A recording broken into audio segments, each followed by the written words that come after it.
partie, on va dire, conviviale du temple, la partie où les gens se retrouvent après avoir travaillé sur eux-mêmes, après avoir essayé de percer les secrets de leur être, en fait. Or, comme tu vois, la Marianne, on est quand même assez républicain, la Déclaration des droits de l'homme. Ici, nous sommes dans le parvis qui va nous mener plus loin à quelque chose de très important dans tout ce qui est la franc-maçonnerie. C'est le lieu fondamental dans lequel s'exerce la pratique maçonnique, qui est une loge maçonnique. Tu viens?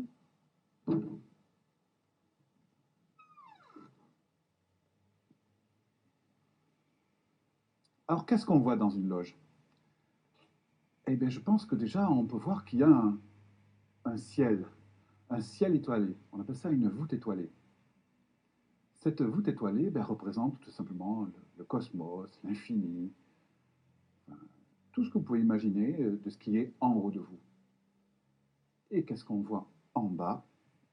On voit un sol que l'on retrouve très très souvent dans plein d'images, même de films même, qu'on appelle un pavé mosaïque, qui représente aussi la Terre, qui peut représenter aussi le côté duel de notre condition, le côté de la binarité, ce qu'on appelle la binarité. Et entre le ciel et la terre, on a un fil à plomb. Alors, comme si on voulait construire une maison, un fil à plomb, ça sert à vérifier si le mur est d'aplomb, s'il est bien droit. D'abord, c'est une chose. Alors, pour nous, ça pourrait signifier, si on s'intériorise, le fil à plomb, il va signifier comment on va faire pour que notre parole, notre pensée soit complètement droite et qu'elle puisse lier la terre au ciel. Voilà, par exemple, ce que peut être une analyse analogique de ce symbole.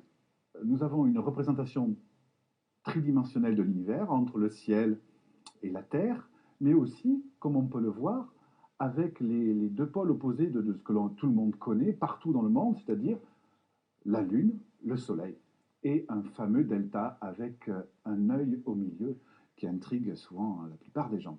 L'intérêt du symbolisme, c'est qu'à partir d'une image particulière, on va pouvoir produire une infinité de sens. Et tous ces sens vont nous aider à nous comprendre. Donc la Lune donc, est liée, on peut dire, au féminin, à l'intuition.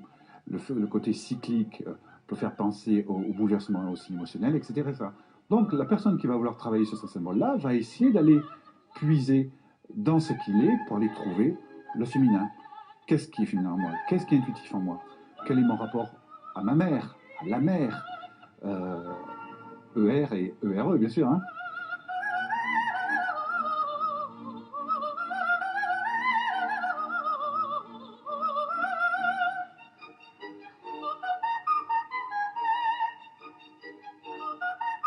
Entre cette pierre brute qui nous représente, qui est ce que l'on est, et cette pierre taillée, c'est ce qu'on appelle le développement personnel du franc-maçon. Il va essayer de passer de cette pierre brute à cette pierre taillée. Il va essayer de s'affiner, de se sculpter, de se créer lui-même dans la plus belle version de qui il est.